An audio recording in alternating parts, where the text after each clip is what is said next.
Na imagem que vocês estão vendo, tem uma outra foto. E essa foto eu tirei essa foto dentro de uma cadeia pública na cidade de Rio de Contas, que fica lá na Chapada Diamantina, no sul da Bahia.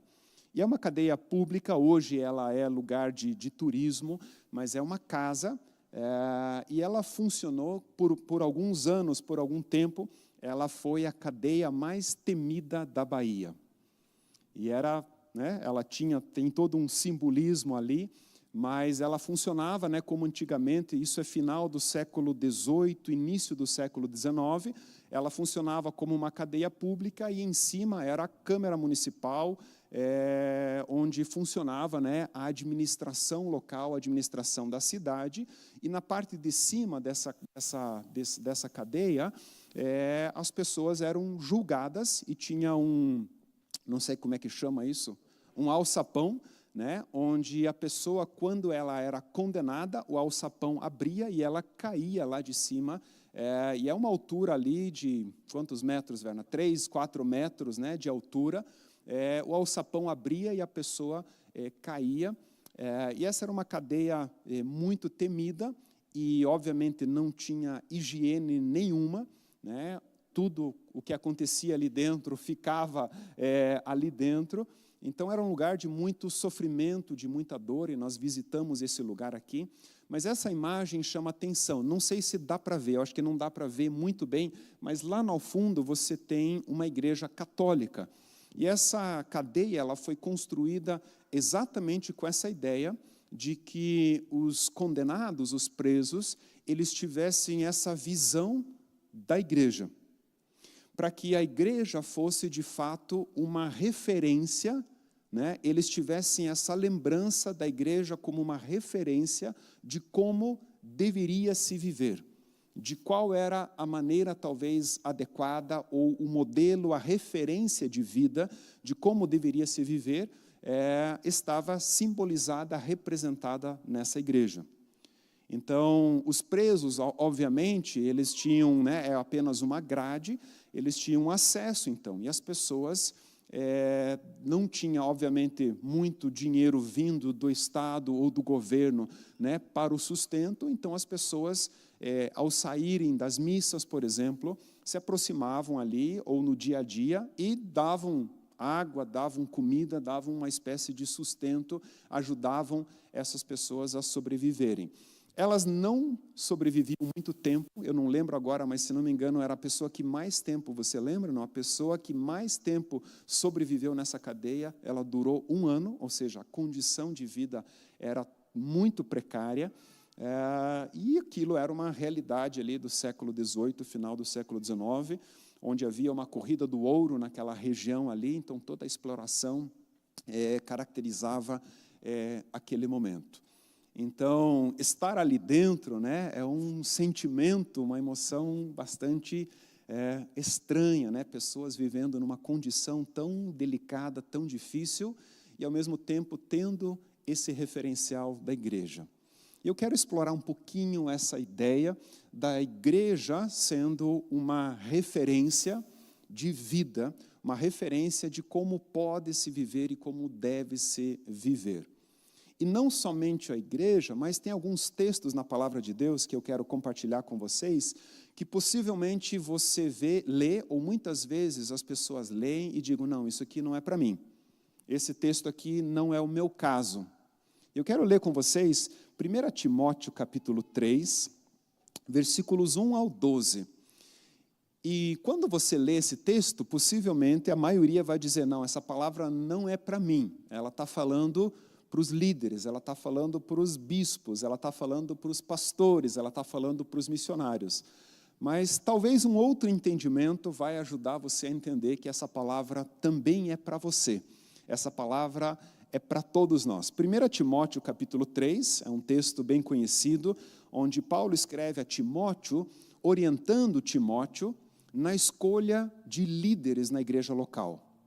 Quais deveriam ser as qualificações, as características dos líderes, dos pastores, dos presbíteros que seriam escolhidos para liderar, para cuidar da igreja local, né, e também da igreja nas cidades. Olha só o texto. 1 Timóteo 3, do 1 ao 12, eu vou ler na versão NVI.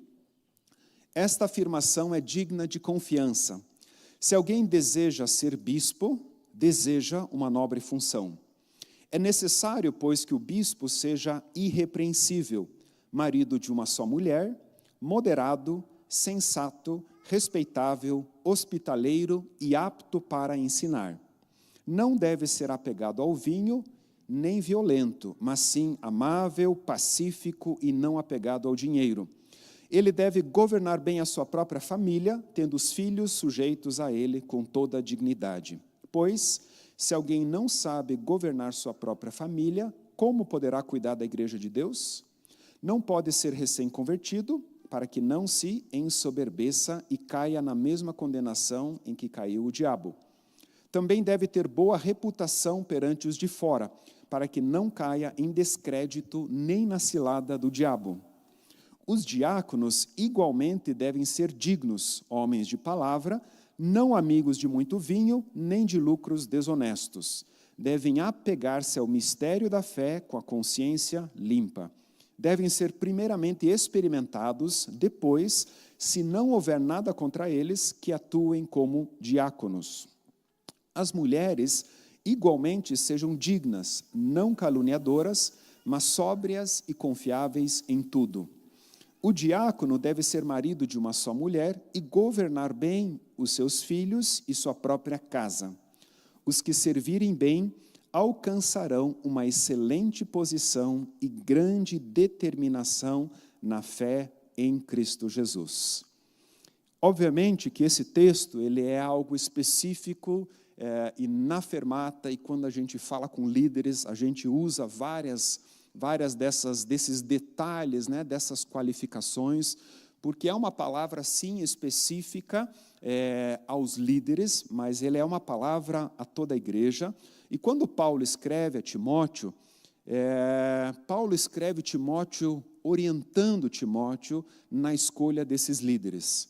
Então, o evangelho estava sendo pregado nas cidades, nos vilarejos, em vários cantos, o reino de Deus estava avançando, pessoas estavam se convertendo, estavam sendo batizadas, entregando as suas vidas ao Senhor Jesus, e, obviamente, formavam-se grupos nas casas, o pessoal começava a se reunir e viver o Evangelho, viver essa nova realidade de vida, de transformação, e quando isso acontecia, é óbvio que precisava de liderança, precisava de pessoas que cuidassem, que supervisionassem esses grupos. Então o texto começa dizendo: se alguém deseja ser bispo. O que é um bispo na palavra de Deus? O bispo é um supervisor. Ele é um presbítero, ou seja, um líder espiritualmente maduro, reconhecido pela igreja, que acaba se tornando um supervisor. Ele supervisiona um grupo de pessoas ou alguns grupos de pessoas, algumas igrejas locais. Então, se alguém deseja esse tipo de função, esse tipo de liderança, era necessário que houvessem qualificações. Então, Paulo escreve a Timóteo e diz assim: é isso que é necessário para ser um supervisor, é isso que é necessário para ser um líder, um presbítero, um pastor. Então, tendo essas qualificações, tendo essas recomendações, o que se fazia? As pessoas havia um grupo de pessoas, de casais, de famílias, e agora eles deveriam escolher pessoas que tinham essas qualificações. Não havia um curso de teologia disponível, de 4 anos, de 5 anos, não havia nenhuma capacitação oficial, não tinha faculdade, não tinha universidade para preparar as pessoas assim. Então, quem tinha essas qualificações, essas pessoas elas eram escolhidas no meio da comunidade. E eles olhavam, acho que uns para os outros, não sei como eles faziam essa escolha, mas eles tinham essas qualificações como critério para escolher pessoas E essas pessoas seriam, então, abençoadas, elas seriam, então, ordenadas, reconhecia-se, né, essas pessoas para serem autoridades sobre eles, para exercerem essa função de liderança.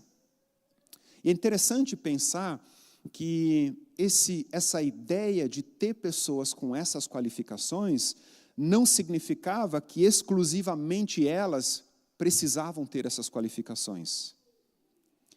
Mas era necessário que houvessem referências de pessoas assim para saber como deveria se viver, qual era a vontade de Deus. Essas qualificações aqui, elas são um modelo, uma referência para todos nós. Então, escolhia-se homens e mulheres que exerciam esse papel, que tinham essas qualificações, para que eles fossem uma referência palpável, uma referência prática de como viver, de qual é o caráter de alguém que anda com Deus, de alguém que ama a Deus. E nós temos outros textos na palavra de Deus também que vão nos ajudar na escolha de líderes. Então, por exemplo, nós vamos para Atos capítulo 6, quando o Espírito Santo é derramado sobre a igreja ela começa a crescer, ela começa a florescer, e os apóstolos, eles estão cuidando, eles estão ativos, operando na distribuição dos alimentos para as viúvas. E eles estão ocupados com uma série de coisas muito importantes. Mas os apóstolos, eles percebem que eles estão deixando de lado algo muito importante, que é o ministério da palavra e a oração. E os apóstolos, eles decidem, vamos escolher pessoas, homens. E aí o texto em Atos capítulo 6, versículo 3, nos dá algumas qualificações de como deveriam ou quem deveriam ser esses homens. Atos capítulo 6, versículo 3 diz assim: irmãos, escolham entre vocês 7 homens de bom testemunho, cheios do Espírito e de sabedoria.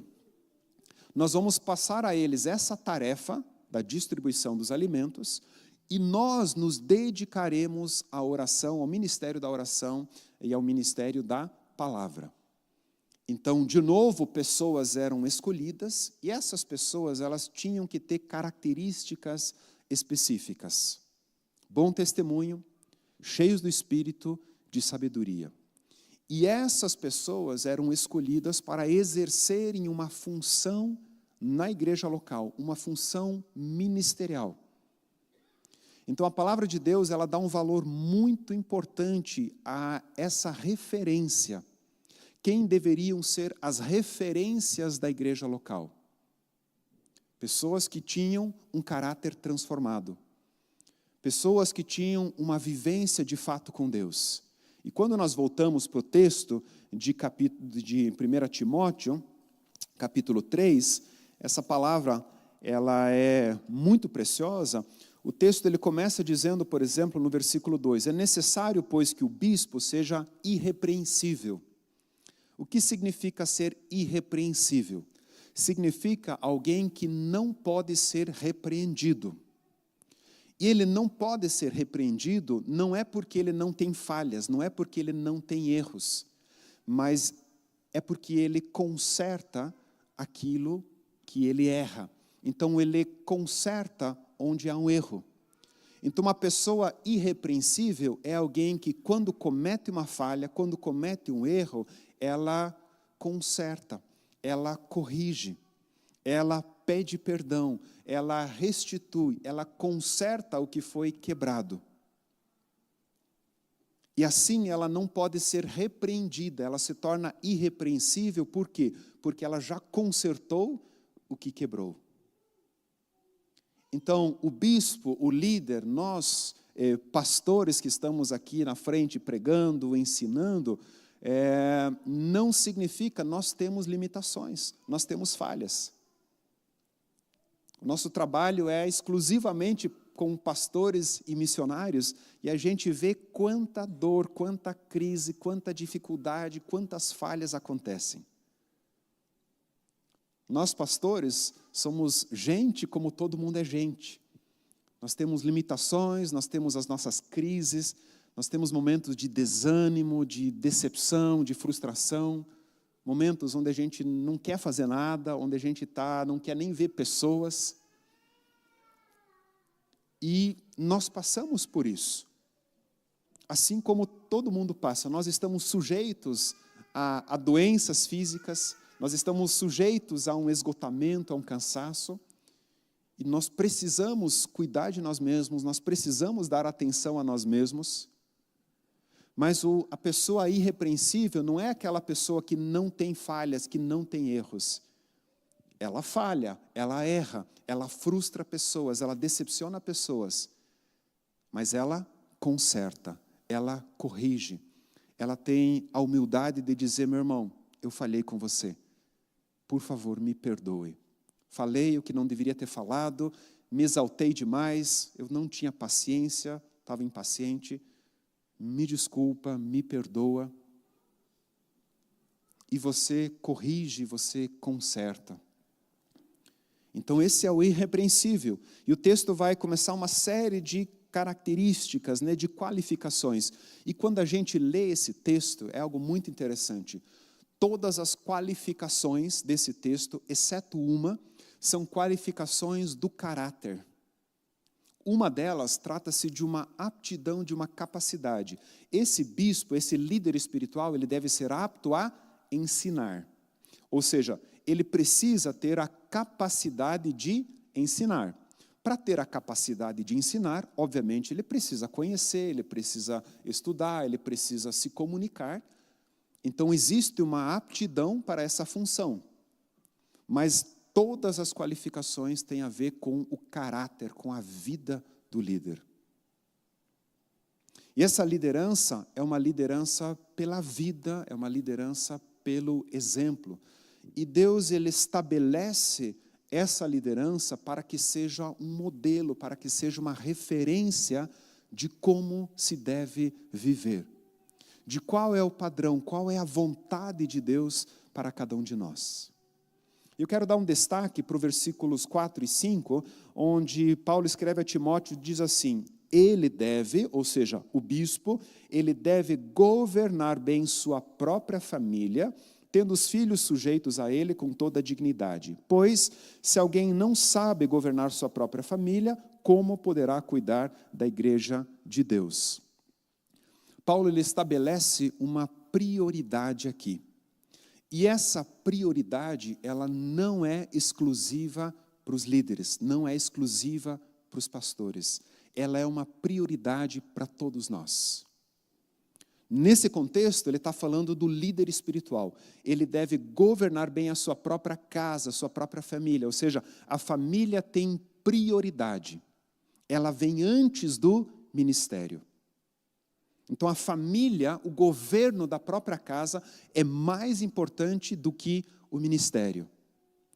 O governo da casa é mais importante do que o seu negócio, do que o seu trabalho, do que a sua ocupação, do que a sua função vocacional nesse mundo. Então, esse modelo de referência de que a família deve ser governada bem, para então governar, cuidar da casa de Deus, é o mesmo padrão que se estabelece para a sua vida com relação aos negócios.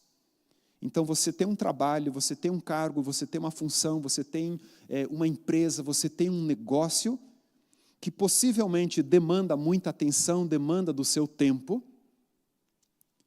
Mas eu quero deixar claro que a sua casa, a sua família é mais importante do que o seu negócio. A família, ela tem prioridade. E é muito interessante, importante isso, por quê? Porque nós vivemos dias onde muitas famílias estão se rompendo. Muitos casamentos, muitas famílias disfuncionais, essa é a realidade que cresce cada vez mais, e ela não é só uma realidade externa, é uma realidade da igreja local. Na igreja há muitas pessoas que passaram por dores, por sofrimentos muito grandes, onde a família se rompeu, onde o relacionamento com os filhos se rompeu, onde os casamentos se rompem. Graças a Deus, nós servimos a um Deus que perdoa, que restaura, que restitui, que nos coloca de novo numa condição de tomar boas decisões. Mas muitas vezes isso acontece porque nós não estamos dando atenção devida ao governo da nossa própria casa. A nossa família não está recebendo a atenção devida. E obviamente que nós falhamos nesse processo. Eu sempre digo, se eu pudesse voltar atrás, tendo a mesma maturidade, a experiência de hoje, o conhecimento de hoje, pudesse voltar a 20, 25 anos atrás, com a experiência que eu tenho hoje, muitas coisas seriam feitas diferente. Eu faria muitas coisas diferentes. Como família, no casamento, com relação aos filhos, mas eu não tenho como voltar. Eu não tenho como retroceder no tempo. Os fatos aconteceram, os erros aconteceram, e a gente sofre consequências dessas falhas, desses erros. Mas sempre é tempo de novo, de orar, de buscar a Deus para que Ele restaure, para que Ele transforme.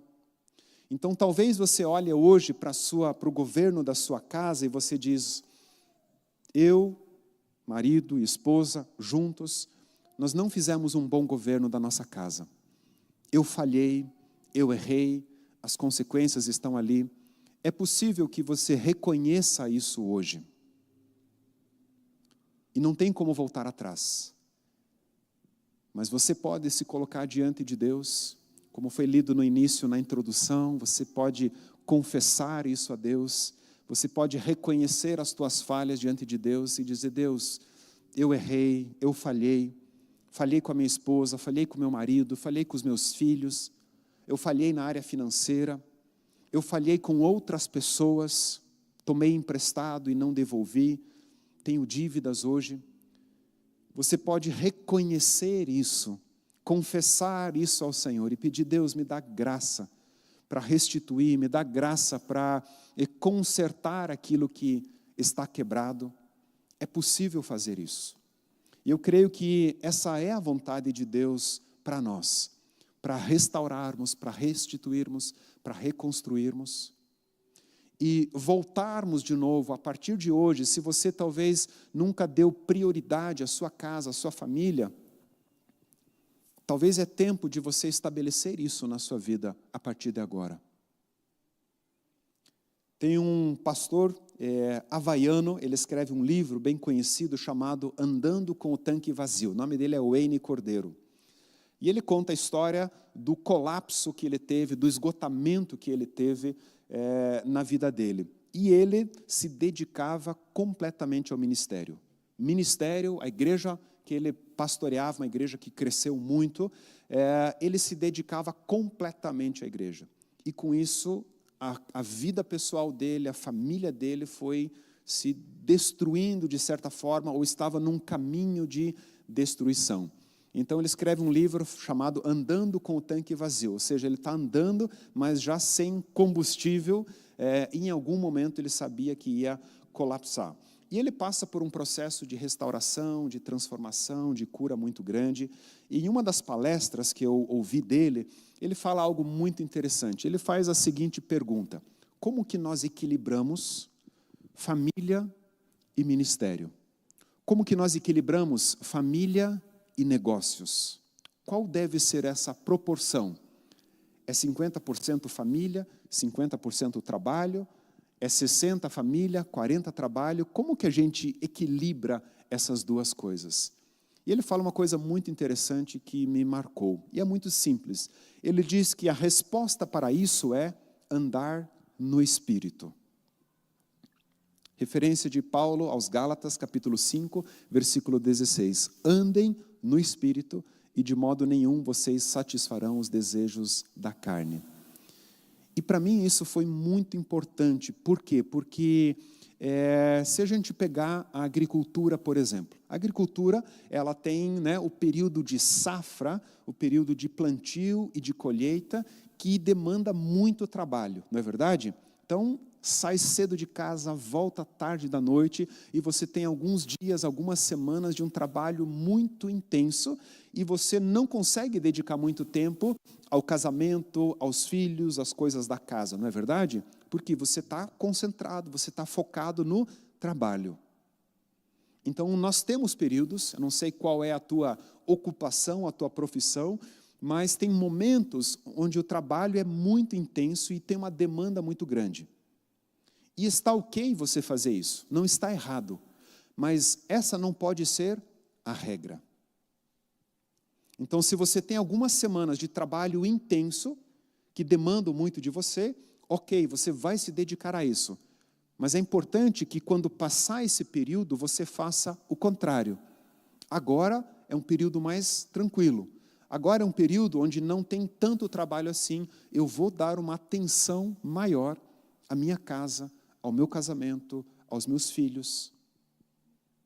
Então, andar no Espírito significa entender quais são as necessidades.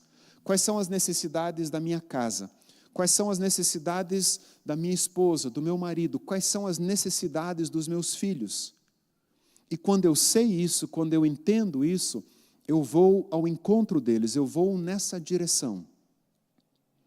E eu começo a governar bem tanto a minha própria casa, como cuidar dos negócios, como cuidar da igreja de Deus ou do trabalho que você faz.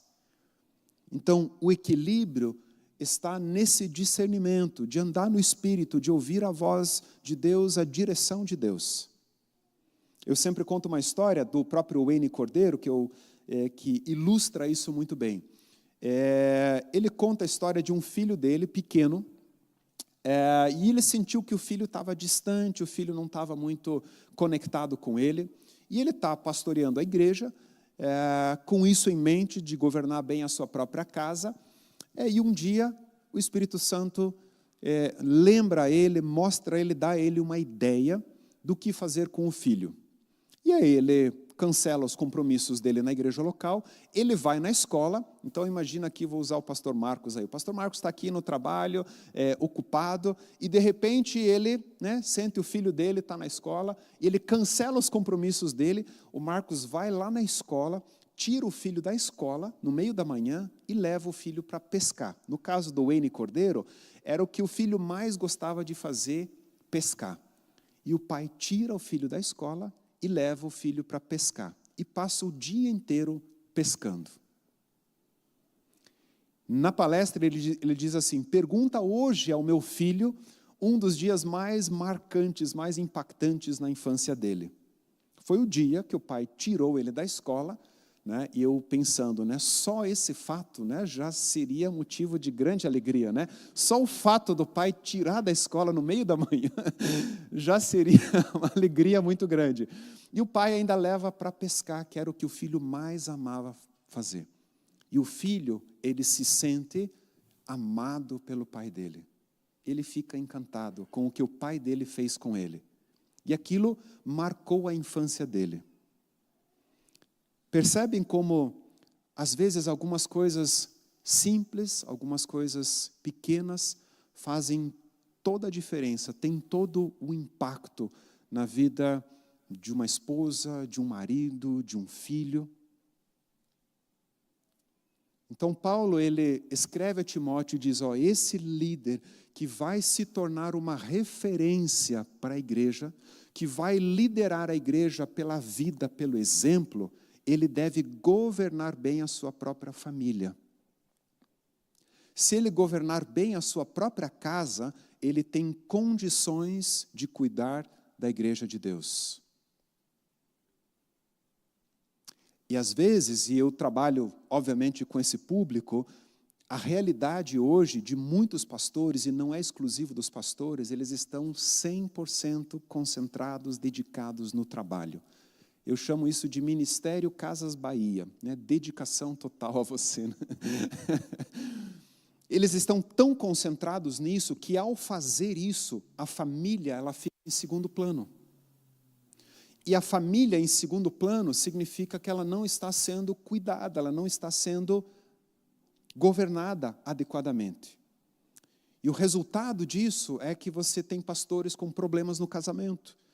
Você tem pastores com problemas financeiros, com problemas na relação com os filhos, porque não há um cuidado, não há uma prioridade da família.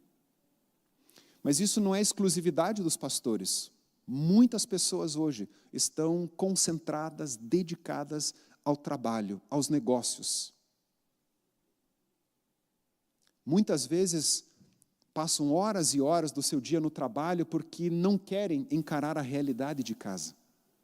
Não querem enfrentar a esposa, não querem enfrentar o marido, não querem enfrentar os problemas que estão acontecendo dentro de casa. E isso não se sustenta a longo prazo. Isso não termina bem. Termina em muita dor, termina em muito sofrimento. Quando nós vamos para Êxodo, capítulo 18, onde Moisés, ele está liderando o povo. Moisés foi o homem usado por Deus para tirar o povo de Israel do Egito. E Moisés está liderando todo aquele povo no deserto. E o texto de Êxodo, capítulo 18, nos conta essa história. As pessoas faziam fila, Moisés está na tenda dele, atendendo a milhares de pessoas que queriam ouvir o conselho, que queriam que Moisés julgasse as questões dele. E é interessante porque o texto de Êxodo 18 diz que Moisés tinha feito algo que parece bem familiar, ou não familiar. A esposa de Moisés, chamada Zípora, Moisés e Zípora tinham 2 filhos, Gerson e Eliezer, e tanto a esposa de Moisés, Zípora, como Gerson e Eliezer, enquanto Moisés estava trabalhando, com filas quilométricas de pessoas querendo ser atendidas por ele, a esposa e os filhos estão na casa do sogro, Jetro, sacerdote de Midian, estão longe de Moisés. Então Moisés está ocupado. Ele é o cara mais famoso da época.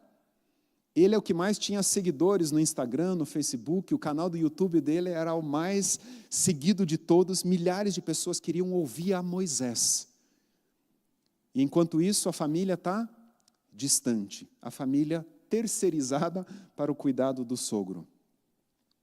E isso representa uma realidade nossa muitas vezes. Nós estamos ocupados, é trabalho, é trabalho, é trabalho. E a família está em segundo plano. Então, Jetro, ele faz o quê? Jetro manda uma mensagem para Moisés e diz, fala para Moisés, deem o recado a Moisés, que eu estou indo em direção a ele e estou levando a esposa dele e os filhos dele de volta para encontrá-lo. E Jetro vai em direção a Moisés e leva a sua filha, a esposa de Moisés, e os netos, e encontra Moisés. O texto não nos diz isso eu estou conjecturando. Eu imagino Jetro chegando e dizer, Moisés, essa mulher aqui é sua. Esses netos aqui, meus queridos, eles são seus filhos. É na sua casa que eles devem morar, na sua casa que eles devem ficar. Jetro traz a família de volta para a casa de Moisés. Jetro se hospeda ali com Moisés, eu estou resumindo a história. No dia seguinte, Jetro, o sogro, ele vê Moisés trabalhando.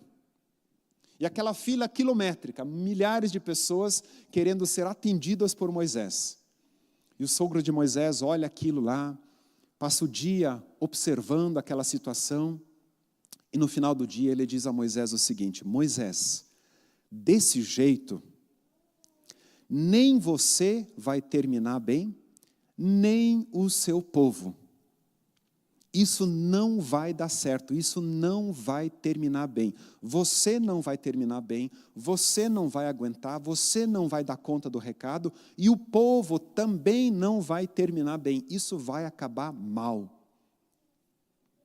É interessante como Jetro é usado na vida de Moisés para, em primeiro lugar, restaurar a família, para depois dizer a Moisés, Moisés, eu vou te dar um conselho, eu vou te dar uma orientação. Escolha no meio do povo de vocês, escolha para vocês homens, e de novo nós temos algumas qualificações, homens capazes, homens tementes a Deus e homens inimigos de ganho desonesto. Escolha entre vocês homens, coloque esses homens como chefes de 1.000, de 100, de 50 e de 10 pessoas.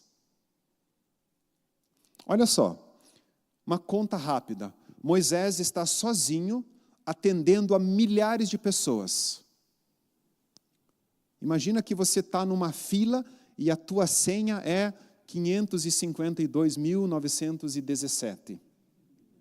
Essa é a sua senha para ter acesso a Moisés. Isso porque você acordou cedo e foi cedinho lá entrar na fila. Então, se essa era a realidade, de repente você tem um líder de 1.000 pessoas, ainda é muita gente. Um líder para 100 pessoas, um líder para 50 pessoas e um líder para 10 pessoas. Consegue imaginar? Cada 10 pessoas agora tinham um líder como referência. E o texto diz, Jetro diz a Moisés, Moisés, ensine esses líderes para que eles possam julgar as questões e ensinar o povo, e somente as questões mais difíceis você vai julgar. Moisés, ele ouve o conselho de Jetro e ele estabelece esses líderes para essa gestão, para essa administração do povo. E aquilo traz alívio, aquilo traz paz, aquilo traz uma nova dinâmica, uma nova realidade para aquele povo. Então Moisés foi instruído a trabalhar sabiamente e não arduamente. Moisés estava trabalhando arduamente, e não tem nada de errado com isso. Mas ele foi ensinado a trabalhar com sabedoria, para que ele pudesse cumprir a função dele, ao mesmo tempo cuidar bem da sua própria casa, cuidar bem da sua própria família, e focar naquilo que é mais importante. Então é muito importante que nós sejamos sábios na nossa maneira de viver nesse tempo, nesses dias. Conscientes de que a família, ela é prioridade. Ela tem um valor, ela precisa de cuidado, ela precisa de tempo, ela precisa de atenção. E se você cuidar bem da sua própria casa, isso vai te dar suporte, isso vai te dar condições de cuidar bem do seu trabalho. Porque estar bem em casa é encorajador, é algo que fortalece, é algo que te dá ânimo. Você poder voltar para casa e se alegrar com a sua casa, se alegrar com a sua família, ser um lugar de refúgio, ser um lugar onde você tem deleite, onde você tem alegria, isso é fundamental para a sua vida. Para que você também seja bem-sucedido, para que você enfrente as realidades do dia a dia, tendo esse suporte, tendo esse apoio. Então é necessário uma restauração, tanto do homem quanto da mulher, do marido e da esposa. Uma reconciliação, uma restauração pessoal com Deus, uma restauração no casamento, na relação com os filhos. E leia esses textos, quando você perceber isso, entenda que isso é uma referência do desejo de Deus, da vontade de Deus para as nossas vidas. De um caráter transformado, de uma família transformada. E eu creio que tudo isso começa a partir do momento em que nós somos reconciliados na nossa relação com o Pai. Voltando ao testemunho do César, que foi um homem que serviu a Deus, né, com paixão, com zelo, com fidelidade, mas de repente ele descobre que Deus é Pai. E que ele pode se relacionar com Deus como um filho se relaciona com o pai, como uma filha se relaciona com o pai. E de repente Deus se torna alguém muito próximo, de repente Deus se torna alguém familiar, Deus se torna alguém com quem eu posso compartilhar dia após dia.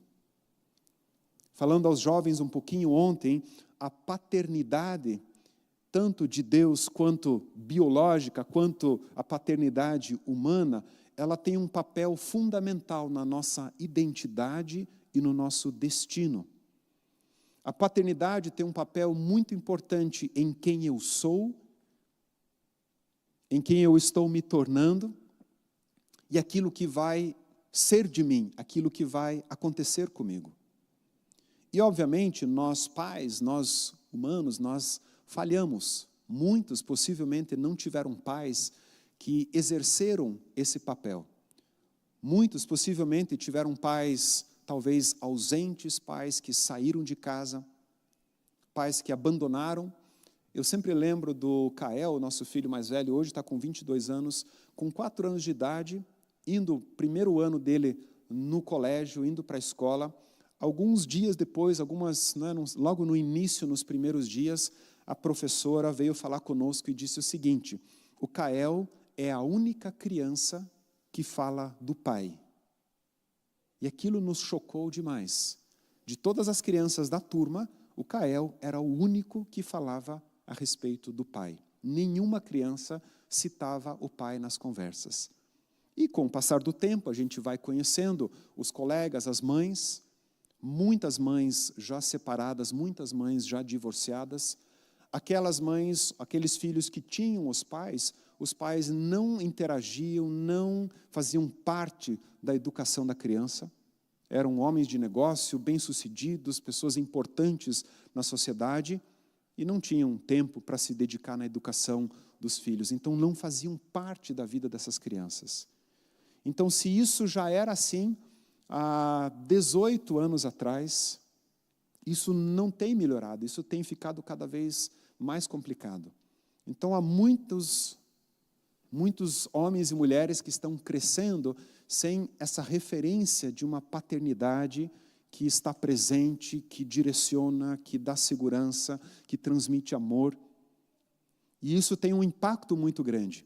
E quando nós não temos essa experiência, e quando isso não é restaurado na nossa relação com Deus, isso se transmite adiante, isso se perpetua. Nós damos continuidade a esse processo. Então, nós não recebemos uma paternidade adequada, e nós não temos condições de fazer isso com os nossos filhos, as próximas gerações. Mas Deus é poderoso para restaurar isso, para transformar isso. E Deus se revela na palavra de Deus como um pai. No Novo Testamento você vê muitas vezes essa expressão, o Deus e Pai de nosso Senhor Jesus Cristo. Ele é Deus Pai, Ele é Deus e Pai. Então Ele é o Criador de todas as coisas, mas Ele também é o seu Pai. Se você crê no Senhor Jesus, você se tornou filho, filha, e você tem um Pai. E você pode começar a tua oração dizendo, Pai. Esses dias eu dei risada, né? Eu estava meio com a mente dispersa, aí eu comecei a minha oração, eu falei, Pai, como é que você está hoje? Aí eu comecei a dar risada, né? Eu perguntando para Deus, né, como é que Ele estava hoje. Né? Geralmente é o contrário, né? Falei, Pai, como é que você está?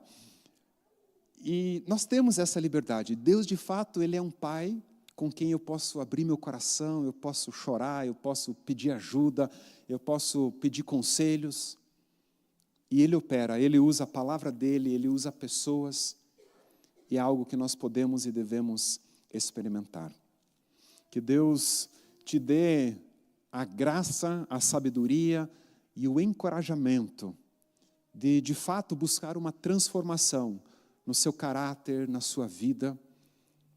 Talvez estabelecendo algumas bases de volta, talvez se a família ficou de lado na sua lista de prioridades, coloca a família de novo como algo prioritário.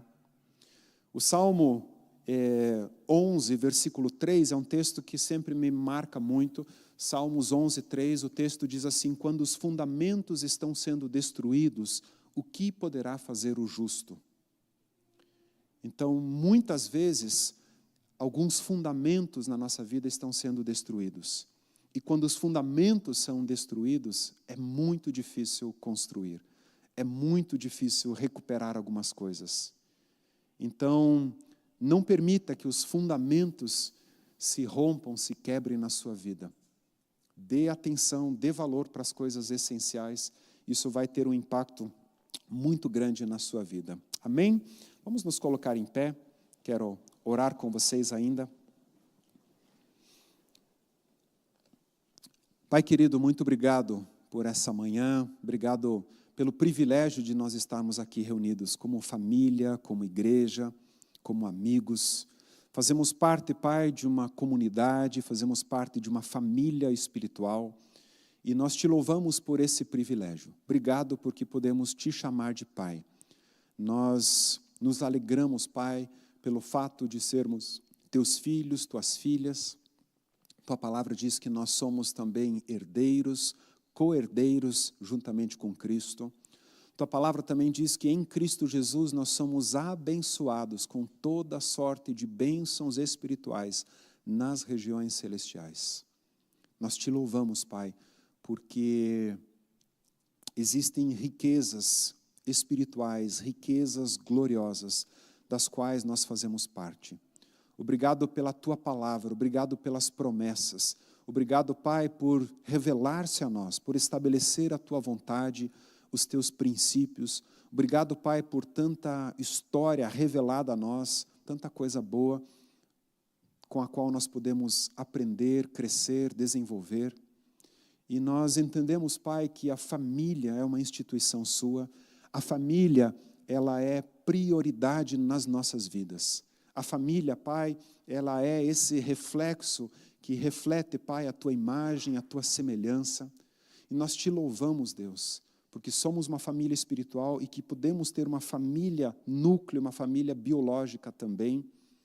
E nós oramos, Deus, para que nos concedas a graça de governar bem a nossa própria casa, de governar bem a nossa própria família. Mesmo, Pai, quando houveram erros, quando houveram falhas, o Senhor é poderoso para perdoar, para restaurar, seja o casamento, seja a relação com os filhos, seja a área financeira. E nós oramos a Ti, Pai, para que o Senhor abençoe cada família aqui representada. Que o Senhor guarde, que o Senhor proteja, que o Senhor encoraje cada uma dessas famílias a cuidarem bem de si mesmos e a cuidarem também daquilo que está nas mãos deles, seja negócios, seja ministério. O Senhor é poderoso, Pai, para nos conceder a graça para isso. Obrigado, Pai. Obrigado porque podemos andar contigo, podemos desfrutar da relação contigo dia após dia. Que o Senhor abençoe, que o Senhor guarde, que o Senhor fortaleça cada um aqui nessa semana, nos próximos dias, para a honra e glória do Teu nome. Nós oramos em nome do Senhor Jesus. Amém.